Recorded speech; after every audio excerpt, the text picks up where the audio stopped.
오늘은 성탄주일입니다.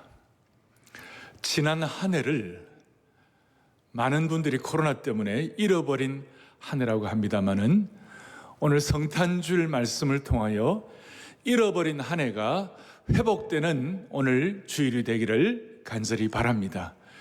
세상에서는 이걸 희망사항이다, 그 되겠나 할지 모르지만 예수님 안에서는 이것이 회복될 수가 있는 것입니다. 이것이 믿음인 것입니다. 그런 마음으로 오늘 정말 마음을 다하여 주님 다시 한번 잃어버린 한 해가 아니라 오늘 회복의 은혜가 있게 하옵소서. 회복의 은혜가 있기를 간절히 바랍니다. 자, 다시 한번 간절히 바랍니다. 줌으로 들어오시는 여러분들 정말 다른 때보다 정말 이뻐요. 여러분들이 너무 멋있어요. 다들. 오늘과 다음 주를 통하여 저는 스가랴서를 마무리하려고 합니다. 돌이켜보면 스가랴가 쉽지는 않았습니다. 그런데 지금 이 시기에 꼭 필요한 말씀이었다고 여겨집니다. 그래서 저는 가능하면 스가랴의 말씀을 빠뜨리지 아니하고 거의 한 절 한 절을 다 선포할 수 있던 것이 얼마나 감사한지요. 다시 한번 감사합니다. 코로나 이렇게 하면 스가랴가 자동적으로 떠오르기를 바라는 것입니다. 자, 이제 본격적으로 14장을 해석하겠습니다. 여러분들 다 설교노트 다 받으셨죠? 다 받으시고 14장의 이 귀한 말씀의 참 연구와 여행을, 말씀을 향한 연구를 떠날 준비가 되셨는지요? 준비가 되셨습니까? 혹시 줌으로 들어온 분들 이거 인쇄한 분들 한번 들어보세요. 다 한번 들어보세요. 야, 많이들 준비하셨네요. 예, 이렇게 자 보시고 14장은 메시아 되시는 예수 그리스도의 귀환, 예수 그리스도의 돌아오심에 대해서 아주 집중적으로 말씀을 하고 있습니다. 여러분 잘 아시는 대로 기독교의 역사는 하나님의 창조로 시작해가지고 창세기 1장부터 시작해서 마지막 요한계시록 22장에 예수 그리스도의 마라나타, 예수님 오시오, 예수님의 재림으로 종결이 되는 것입니다. 그리고 이 재림을 좀 다른 식으로 언약 신학적으로 표현한 것 가운데 새창조란 말이 있어요. 새창조. 재림을 뭐라고 말한다고요? 새창조. 그래서 이 새창조는 어떻게 보면 반전이고 역전이고 막판 뒤집기라고 할 수 있습니다. 반전과 역전의 예는 스가랴서에서 예수님은 아주 겸손하게 오셨죠? 겸손하게 오셨는데 주님 대반전 하시잖아요. 여기에 나와 있습니다마는 예수님은 새끼 나귀를 타고 오셨어요. 겸손하게. 스가랴 9장에 나오죠. 또 은 30세겔에 팔리셨습니다. 11장에. 그리고 주님은 찔리신 바가 되셔가지고 그러셨습니다. 주님은 부활의 대반전을 하시는 것입니다. 초림 때 겸손하게 오셨는데 재림 때는 천하의 왕으로 오시는 것에 대해서 오늘 4절에서 그날에 그의 발이 예루살렘 앞 곧 동쪽 감람산에 서실 것이요, 이렇게 나와 있습니다. 여기서 그의 발은 예수 그리스도의 발이고 예수님의 재림을 말씀하시는 것입니다. 완전한 막판 뒤집기라고 말할 수 있습니다. 제가 이 본문을 해석할 때에 여러분들이 한 가지 주의해야 할 상황이 있어요. 그것이 뭐냐면 이 본문을 문자적으로 해석할 것인가, 아니면 본문을 영적으로 해석할 것인가. 그래서 지금 이 4절 예수님께서 감람산에 서신다 했을 때 문자적으로 해석하는 분들은 예수님 재림하실 때 바로 이 감람산에 오실 것이다, 지리적으로 그 장소에 재림하실 것이다. 그리고 어떤 분들은 영적으로 해석하는 분들은 이것은 감람산은 상징이기 때문에 영적으로 해석해야 한다, 이렇게 주장하기도 합니다. 그러나 저는 문자적으로 해석할 수 있는 분들은 문자적으로 해석하고 또 어떤 말씀은 상징적으로 영적으로 해석을 해야 하는데 제 입장은 좀 포괄적이고 또 계시 의존적이라고 말할 수가 있는 것입니다. 오늘 그래서 이 여자적인 것, 문자적인 것과 또 포괄적이고 상징적이고 또 계시적인 것에 대해서, 언약적인 것에 대해서는 제가 왔다 갔다 하면서 말씀을 좀 드리려고 합니다. 자, 다시 한번 중요한 것은 초림으로 오신 예수 그리스도 메시아, 초림으로 오신 메시아께서 재림으로 다시 오실 메시아에 대한 시각을 가지고 성경을 구원사적으로 언약적으로 전체적으로 봐야 한다는 것입니다. 그래서 먼저 1절부터 5절까지 이 말씀을 통하여 말세에 고통할 때를 살펴보겠습니다. 1절부터 2절까지를 문자적으로 보면 예수님이 재림하기 전에 이스라엘이 말세에 당할 고통에 대해서 나옵니다. 이거는 거의 틀림이 없습니다. 문자적으로 해석해도 무리가 없습니다. 재물이 1절, 2절로 재물이 약탈되고, 그날에 재물이 약탈되고, 그 다음에 성읍이 함락되고, 가옥이 약탈되고, 부녀가 욕을 당하고, 성읍 백성이 절반이나 사로잡혀 간다. 그렇게 한마디로 유혈 사태가 일어나고 예루살렘에 큰 재앙이 온다는 것입니다. 생각만 해도 끔찍한 것입니다. 앞에 스가랴 2장에서는 주님께서는 예루살렘을 눈동자같이 지키시고 불성곽으로 보호하신다고 하셨는데 대조가 되는 것 같아요. 하지만 궁극적으로는 주님은 이런 재앙을 내리는 것, 재앙 자체가 목적이 아니라 새로운 구원의 시대를 열어주는 것이 목적인 줄로 믿으셔야 되는 것이에요. 이것이 주님의 안타까운 목자의 심정을 깨달을 때 확인할 수 있습니다. 왜냐하면 그런 재앙 얘기를 하지만 바로 이어서 3절에 보니까 아주 중요한 말씀이 나오는데 그때에 여호와께서 나가사 그랬어요. 그 이방 나라를 치시되 이왕의 전쟁 날에 싸운 것 같이 하시리라. 그 어려운 시기에, 재앙의 시기에, 영적으로 처절한 전쟁 시기에 주님께서 여호와께서 나아가사 남은 자 백성의 절반을 구원하시고 이 절반은 메시아를 고대하는 절반이라고 말할 수 있습니다. 그리고 좀 더 들어가면 고난의 때에 메시아를 고대하는 하나님의 백성들에게 주님이 직접 용사가 되어 주신다는 것입니다. 뭐가 되어 주신다고요? 용사가 되어 주신다. 특별히 3절 뒤에 보니까 이왕의 전쟁 날에 싸운 것 같이 하리라. 그래서 제가 이왕이라는 걸 보면서 투와 두왕이 있나 이렇게 그게 아니고 과거에 이전에 전쟁이 일어날 때마다 싸워 주셨던 것처럼 하나님께서 전쟁의 날에 적진을 향하여 용사가 되어 출동해 주신다. 여러분 그렇잖아요? 때때로 하나님 우리에게 고난을 허락하세요. 영적으로 보면 사탄의 끝모를 모략과 사탄의 어떤 능력 때문에 우리가 재난을 당할 때가 있어요. 그러나 그 순간 하나님은 자기 백성을 위하여 용사가 되어서 나가주시는 주님이심을 믿고 찬양하는 것이에요. 그때 하나님은 우리를 위하여 하나님의 백성을 잊지 않으시고 싸우시고 출동하시는 하나님이심을 믿습니다. 영적 전쟁에서 순간순간마다 하나님의 백성들을 향하여 필요할 때마다 출동하시는 하나님이심을 믿습니다. 그래서 3절에 여호와께서 나아가사 싸우시리라. 이 말씀을 꼭 기억했으면 좋겠습니다. 여기뿐만 아니라 성경 곳곳에서 우리를 향하여 주님께서 친히 싸우시고 대신 싸우시는 것 외에 나온 거예요. 역대하 32장 8절에 보니까 우리의 하나님 여호와시라. 우리를 어떻게 싸우신다고요? 대신하여 싸우신다. 신명기 3장 22절에 보니까 뭐라고 나와 있냐면 너희를 위해 여호와께서 어떻게 싸우신다고요? 친히 싸우신다. 오늘 다시 한번 우리의 마음속에 수많은 환난과 고난의 때가 있다 할지라도 하나님이 용사가 되어주셔서 우리를 위하여 친히 싸워주시고 대신 싸워주시는 것을 찬양합니다 이거예요. 여러분과 확고하게 평생 지속하기를 원합니다. 이런 구절들이 과거의 성경에만 기록된 말씀이 아닙니다. 지금 하나님의 자녀된 모든 사람들의 삶에 역사하시는 현재 진행형 말씀인 줄로 믿으셔야 되는 것입니다. 주 안에서 사랑하는 형제자매 여러분, 고난의 때에 하나님께서 우리를 위하여 대신하여 싸우신다는 이 말씀이 반드시 우리의 현재 실존의 삶에서 경험되고 체험되어야만 하는 것입니다.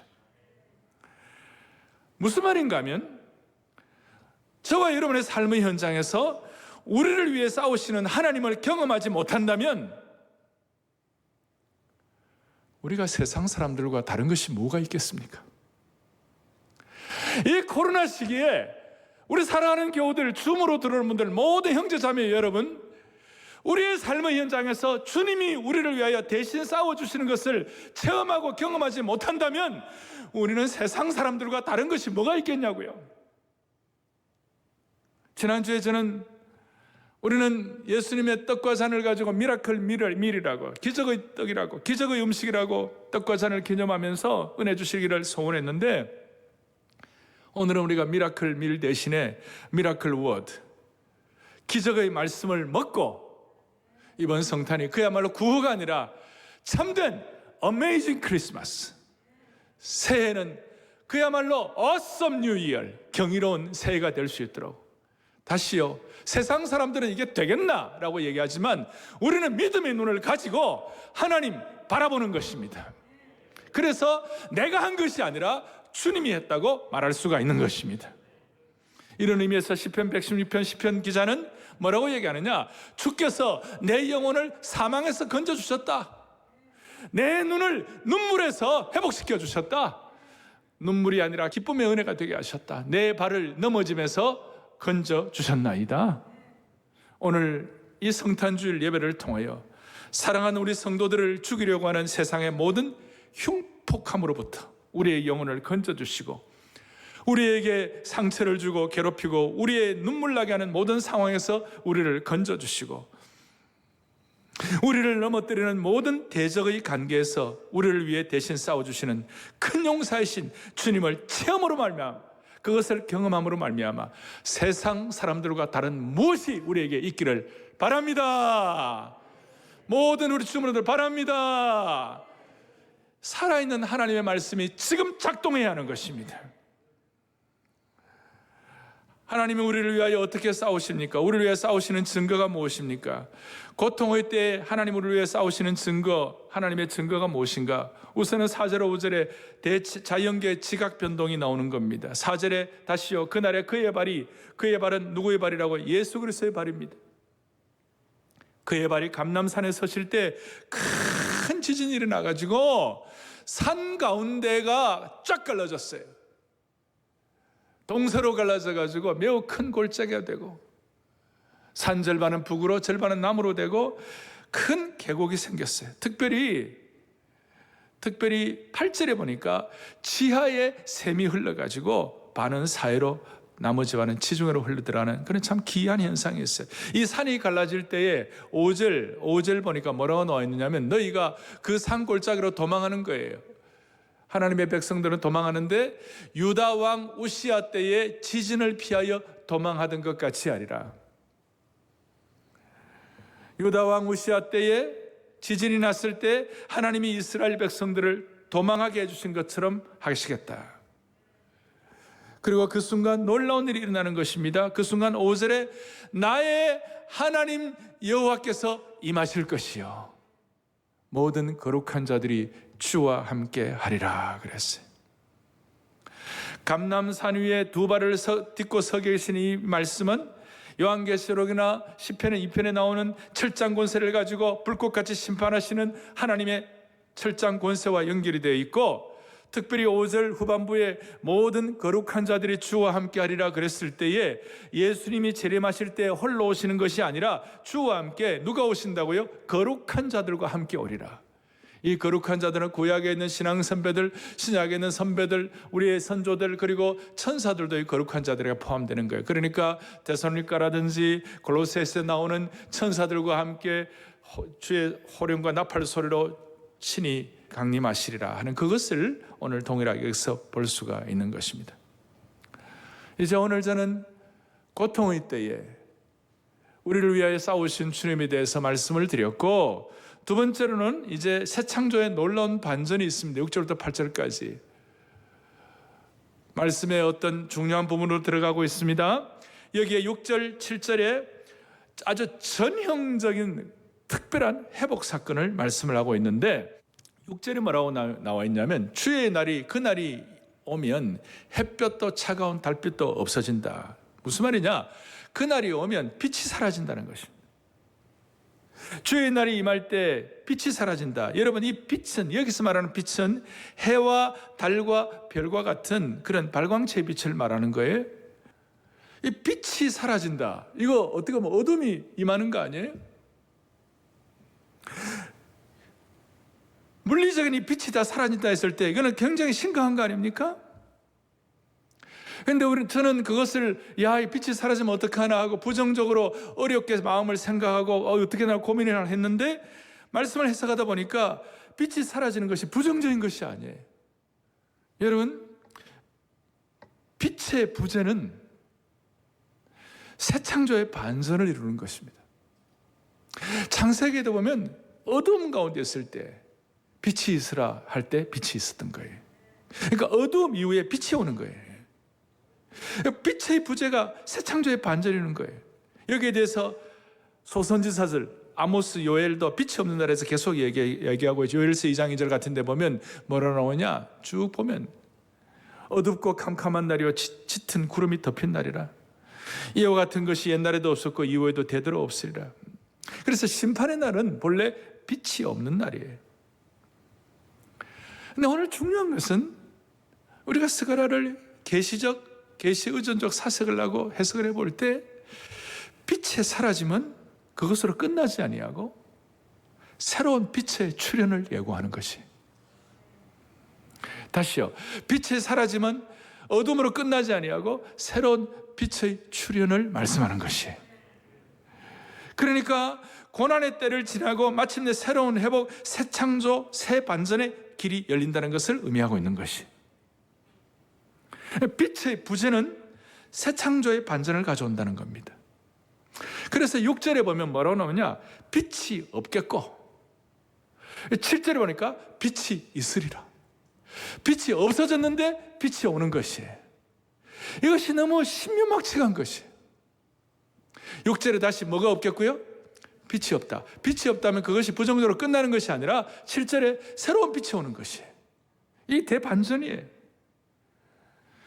그러니까 옛 창조의 빛이 새 창조의 빛에 자리를 내어주는 것이, 이게 구원 역사의 아주 놀라운 말씀이라고 생각하셔야 되는 거예요. 그러니까 다시요, 없겠고가 뭐가 된다고요? 있겠고가 되는 것이. 옛 창조가 새 창조에게 자리를 내어주는 것이. 따라하겠습니다. 옛 창조가 새 창조에게 자리를 내어준다. 그러니까 예를 들어서 우리의 지금 상황이 어둠같이 캄캄한 상황이라 할 때에 오늘 이 말씀 제대로 깨달으면 이 순간이 나의 옛 사람이 새 사람이 되고 나의 옛 사람이 새롭게 되는데 내어주는, 어떻게 보면 새로운 빚어짐의 시간이 될 수가 있다는 것이. 그리고 이 새 창조의 반전은 단순한 빛이 아니라 변하지 않는 하나님의 찬란한 영광으로 대치되는 것입니다. 찬란한 영광의 하나님의 그 영광의 순전함과 장엄한 광채가 뒤덮는 것을 말하는 것이.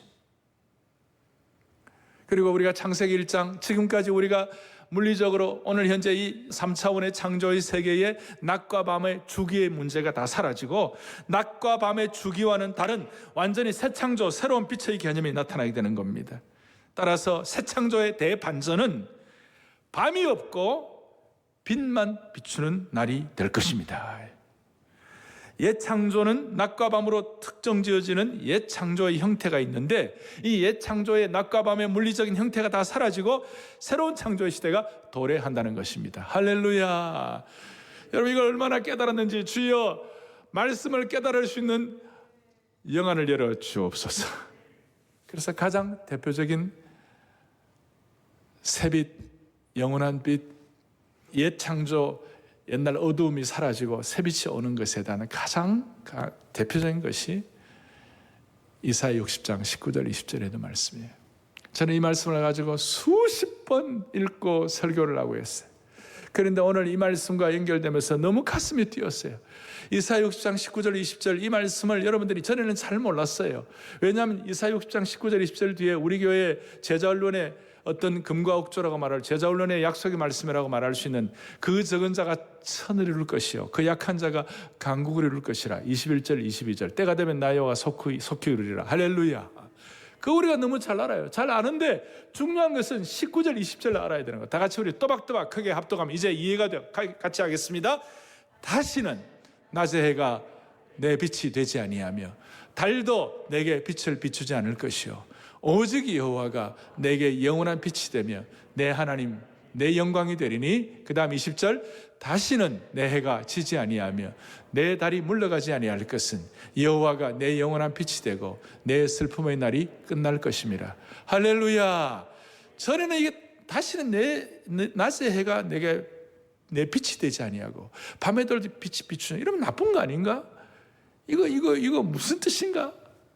그게 아니고 하나님의 새 창조의 대반전을 일으키셔가지고 옛 창조의 어둠의 역사는 물러가고 영원한 빛의 새 창조의 대반전이 일어났다는 것입니다.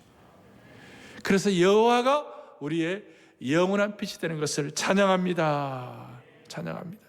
그리고 바로 이어서 그 작은 자가 선을 이루고 그 약한 자가 강국을 이룰 것이라. 때가 되면 나 여호와가 속히 이루리라. 그래서 저는 오늘 이 의미가 여러분 다 못 깨달아도, 완벽하게 못 깨달아도, 어느 정도만 깨달아도, 조금만 깨달아도 평생 새 힘을 얻을 수가 있습니다. 평생 믿음의 용량을 키울 수가 있는 것입니다. 이걸 조금만 깨달아도 어떤 경우에도 평생 새로운 반전을 할 수가 있는 것입니다. 평생 이거 좀 깨달을 때 하나님의 역사가 일어나는 것입니다. 역사가 일어납니다. 조금만 깨달아도. 이걸 우리 현실에 적용하면 우리 주님이 오실 때는 지금 핵발전소, 태양발전소, 석탄발전소 다 문을 닫아야 합니다. 가로등도 다 필요 없을 것입니다.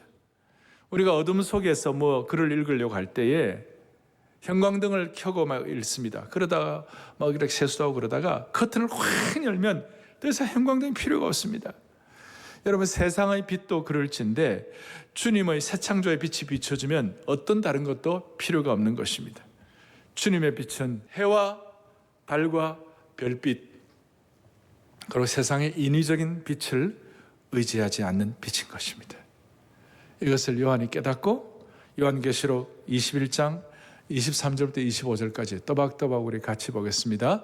그 성은 해나 달의 비침이 쓸데가 없으니 이는 하나님의 영광이 비치고 어린 양이 그 등불이 되심이라. 24절 만국이 그 빛 가운데로 다니고 땅의 왕들이 자기 영광을 가지고 그리로 들어가리라. 25절 낮에 성문을 도무지 닫지 않으리네. 거기에는, 다시 한번, 거기에는 밤이 없습니다. 장엄한 것이에요. 거기는 밤이 없습니다.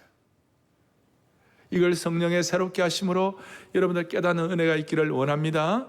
어떻게 보면 조금만 이걸 여러분들이 또 확인하더라도 놀라운 은혜를 주시는 거예요. 이 빛이 깨달아지면 자연의 빛이 아니라 계시의 빛이 우리의 영혼의 삶을 밝히게 되는 것입니다. 이 빛이 들어오게 되면 성탄절에 참빛으로 오신 예수 그리스도가 깨닫게 되어지고 세상 사람들은 되긴 나지만 이 예수 그리스도를 통하여 우리에게는 가능성을 회복하는 것입니다. 옛 창조의 반전이 되는 것입니다. 그래서 여러분, 이 내용을 다시요, 어느 정도만 확인해도, 조금만 확인해도, 조금만 내 것으로 삼아도 여러분들의 생애가 달라지는 것입니다. 오늘 이 내용을 어느 정도만 깨달아도 여러분들의 믿음의 용량 끝까지 지속할 수 있는 것이에요. 지속할 수 있는 은혜를 주시기를 바랍니다. 바랍니다. 주님 앞에 서는 그날까지 나는 새 창조, 새빛, 영원한 빛의 대반전을 나는 믿는다. 여호와가 나의 영영한 빛이 되는 것을 내가 확인할 때에 그 작은 자가 천을 이루고 그 약한 자가 강국을 이루는 놀라운 선지자들의 그 영안을 우리들도 열어 우리의 삶에 확인될 수 있도록 축복해 주시기를 바라는 것입니다. 또 한 가지 하나님이 주시는 대반전인데 그것이 뭐냐? 생수를 통한 대반전을 주시는 것이. 8절을 보겠습니다. 8절에 우리 또박또박 같이 읽겠습니다. 그날에 생수가 예루살렘에서 솟아나서 절반은 동해로 절반은 서해로 오를 것이라. 여름에도 겨울에도 그러하리라. 너무 중요한 말씀이에요. 오늘 이 생수가 예루살렘에 솟아난다는 이 말을 나중에 에스겔은 성전과 연결해가 성전 동편에서 물이 흘러나온다 그랬고, 오늘 이 예루살렘을 우리가 예루살렘이라고 문자적으로 해석하지 아니하고 이 예루살렘은 오늘 교회라고 해석해도 전혀 무리가 없는 것입니다. 맞습니까? 그래서 오늘날 생수가 교회에서 솟아나가지고 이 이스라엘의 예루살렘에 생수가 솟는다는 것은 엄청난 것이에요. 왜냐하면 이스라엘과 예루살렘은 항상 물 부족 국가였어요. 물이 없었어요. 물이 부족했어요. 당시에 이집트는 나일에 끊임없는 물이 있었고, 저 페르시아에는 유프라테스, 티그라스 같은 그런 바벨론 이런 데는 그 큰 강들이 있어가지고 하는데, 이스라엘은 요단강 해봐야 뭐 그렇게 크지 않아요. 항상 물 부족 국가였어요. 그래서 메마른 유다 땅에 이스라엘에 물이 넘쳐른다는 것은 결정적인 축복이 되는 것이. 시온의 생수가 1년 내내 동서로 흐른다는 것이. 그리고 이 강의 모든 생물과 물고기로 다서, 그리고 계절의 여름과 겨울에도, 그 말은 계절에 상관이 없이, 환경에 상관이 없이 생수가 공급된다. 생수를 통한 새 창조요, 대반전을 말씀하고 있는 것입니다. 저는 참 부정함이 너무 많아요. 그런데 제 약속의 말씀 중에 하나가, 너는 물된 동상 같겠고 물이 끊어지지 않은 샘 같을 것이다. 이사야 58장에는 그 약속, 너는 메마른 인생, 메마른 곳을 다 풍성하게 하고 그 척박한 곳을 풍성하게 하는 물된 동상 같은 인생 될 것이다. 또 하나님께서 너는 수가성 우물가에 있는 처럼 너는 메마른 인생이지만 주님을 신뢰하는 그 순간 날마다 솟는 샘물의 은혜를 주시리라. 그리고 주의 성령의 임재와 인격적 성령의 능력을 체험하는 사람들마다 그 속에서 생수의 강이 흘러나리라. 그걸 체험할 때마다, 그걸 고백할 때마다 나는 아무것도 없는 사람이었지만 하나님은 늘 삶에 반전을 주시고 새로운 길을 열어주시고, 하나님이 역사하지 않으시면 안 되는 그런 삶의 현장 경험들을 체험하도록 만들어 주셨어요. 이제 가장 중요한 내용을 다루겠습니다. 9절부터 11절까지입니다. 저는 지금 고통의 때 주님이 어떻게 우리를 싸워주시고, 하나님께서 실제적으로 어떻게 우리 인생 가운데 새 창조의 반전을 주시는지, 어두움이 빛이 되는 문제, 메마른 것이 생수가 되는 문제를 어떻게 되는지를 제가 다뤄드렸고, 이제 오늘 세 번째 중요합니다. 우주의 통치와 왕권의 회복을 9절부터 11절까지 하고 있습니다. 설교 노트를 여러분들 잘 참고하시기를 바랍니다. 자, 9절에 오늘 천하의 왕이 되신다는 말씀이 있어요. 여호와께서 다시 한번 뭐가 되시리니? 천하의 왕이 되시리니. 여호와께서 홀로 한 분이 되실 것이요, 그 이름이 홀로 하나이실 것이라. 천하의 왕이 되실 거예요. 다윗의 보좌에 앉으신다는 거예요. 홀로 우주에서, 이 우주 가운데 참 경배를 받으시는 왕이시라는 거예요. 따라서 이사야 54장 5절 또박또박 같이 우리 보겠습니다.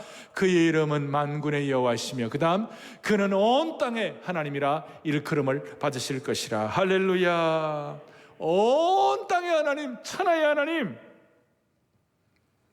그리고 이 천하의 왕이 되실 때 나타나는 현상이 있어요. 그 현상이 뭐냐? 10절입니다. 10절에 게바에서 온 땅이 아라바같이 될 것이며, 게바에서 예루살렘 남쪽 림몬까지 이를 것이며, 예루살렘이 높이 들려 그 본처에 있으리니. 이게 무슨 뜻인가? 소위 우주적 대격변이 일어나는 것이, 예루살렘이 우주적 왕권의 중심지가 되는 것이고, 예루살렘이 존귀함을 얻는 것입니다.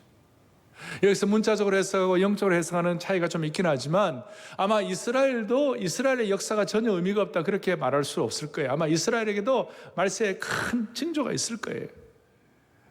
그러나 여기에 이제 이 예루살렘을 교회로 생각할 때 여기에 뭐가 나타나는 현상이냐? 천하의 왕이 되셔가지고 게바에서 림몬까지, 그러니까 아라바처럼 낮아진다. 아라바는 다 평지예요. 게바에서 림몬이 이렇게 불뚝불뚝 이렇게 하는데 그것이 다 평지가 된다는, 예루살렘만 높이 세워진다는 것이. 온 땅이 다 평지가 되게 해요. 예루살렘만 우뚝 서게 하시는 주님을 찬양하는 것이에요. 그리고 이제 11절, 너무 귀한 말씀입니다. 11절 다 함께 또박또박 같이 보겠습니다. 사람이 그 가운데 살며 다시는 저주가 있지 아니하리니 예루살렘이 평안히 서리로다. 할렐루야. 이 예루살렘을 문자적으로 보는 것도 있지만 예루살렘을 교회로 볼 수 있어요. 다시 한번, 사람이 그 가운데 살며 다시는 뭐가 있지 아니하리니 저주가 있지 아니하리니, 뭐가 평안히 서리로다? 교회가 평안히 서리로다. 드디어 스가랴 2장 4절에서 말하는 성곽 없는 도시, 예루살렘이 성곽 없는 도시가 되는 것이 그대로 이루어지는 것입니다. 한계가 없는 부흥과 회복이 일어난다는 것입니다. 그리고 중요한 것은 11절에 다시 하면 거기에 뭐가 없으리니요? 저주가 없으리니. 저주가 있지 아니한 영원한 날, 구원의 날에 들어간다는 것입니다. 참된 The Day of the Lord, 여호와의 날, 주님의 날을 경험하는 겁니다. 이렇게 말할 수 있습니다. 그래서 주님의 날은, 저와 여러분의 주님의 날은 저주가 아닌 은총과 구원의 날인 줄 다시 한번 확신하시길 바랍니다.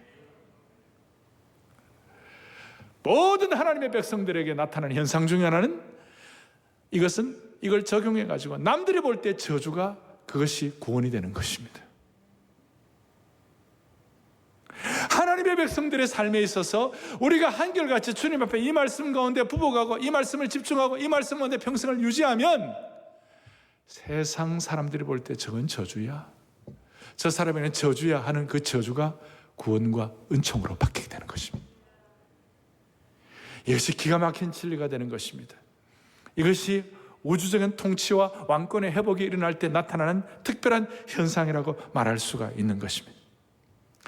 예수 믿지 않는 사람들이 눈이 볼 때는 저 예수 믿는 사람 심판받았어, 예수 믿는 사람들, 저 사람들 저주받았어 하는 그런 거 보인다 할지라도 사실은 그날이 여호와의 구원의 날, The Day of the Lord, 여호와의 날이 되는 겁니다. 무슨 말이냐? 예를 들어서 오늘 이 사건, 이 예언 뒤에 500년 뒤에 바울이 다메섹 도상에서 부활하신 주님을 만났습니다.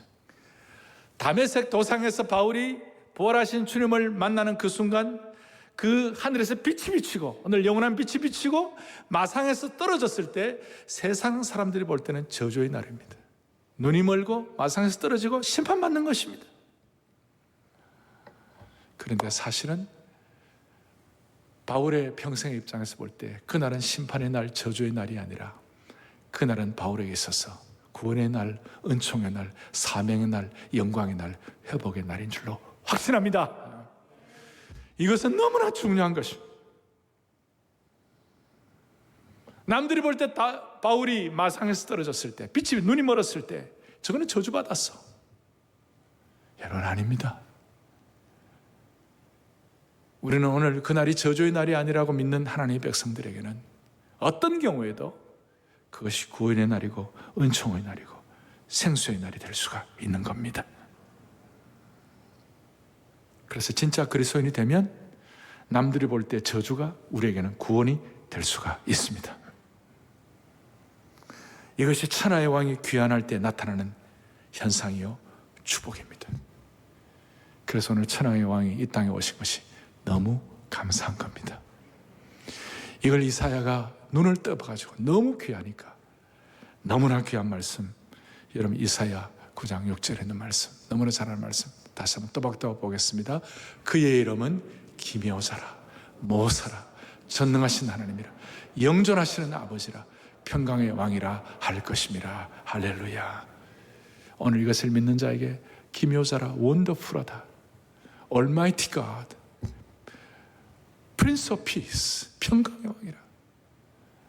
이 사실을 믿는 사람들은 남들이 볼 때 저주라고 할 만한 상황이 원더풀하게 되고, 남들이 볼 때는 슬픔과 고통이라는 상황이 심연막측하게 전능하신 하나님을 체험하고 이 땅에서 영존하시는 평강을 누리는 구원의 날이 될 수가 있습니다. 다시 한번 우리 모든 성도들, 한국교회 모든 성도들, 오늘 이 말씀을 방송으로 SNS로 들어오는 모든 분들,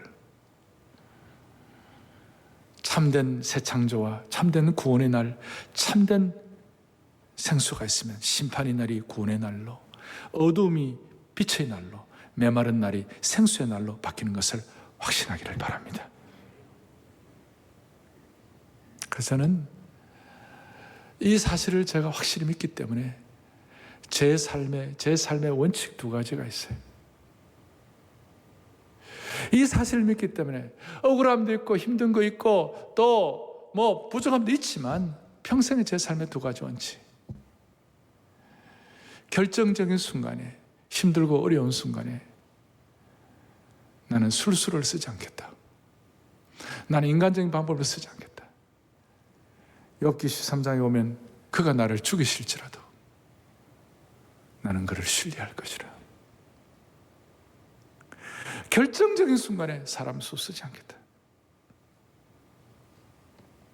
또 하나 원칙은 나는 남을 살리고 생수를 주고 빛을 던지는 사역을 하지 나는 절대로 남 죽이는 삶 살지 않겠다.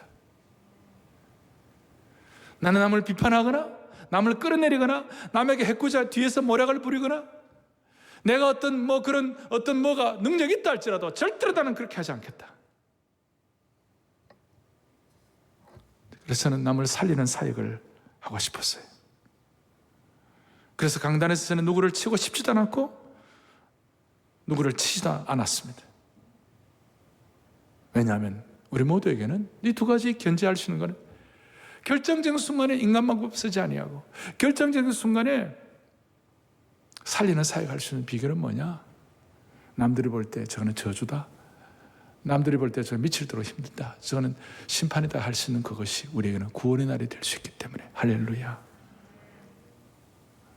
과거의 이스라엘 백성들은 어려울 때 항상 술수를 썼어요. 여호와를 의지하기보다는 외교적, 정치적 술수를 통해 가지고 열방의 침략을 극복하려고 했어요. 그런데 그들의 외교적으로, 정치적으로 술수를 쓸 때 한 번도 성공한 적이 없어요. 공식적으로 다 실패로 끝났어요. 이스라엘 백성들이 이집트를 의지하고 아수를 의지하고 외교적 술수를 쓸 때마다 결과는 참담한 결과를 맞이했습니다.